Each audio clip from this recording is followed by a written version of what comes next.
Hi, it's Steve. Today we'd like to show you how to change the oven rack on your oven. If your oven rack has become damaged or tarnished, you may need to replace it. It's a really easy job. Let me show you how we do it.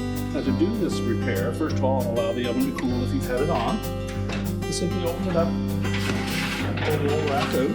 And simply discard that. And when installing the new one, make sure that the end with the little stop or bump on it goes in last. Pick it up, push it into place.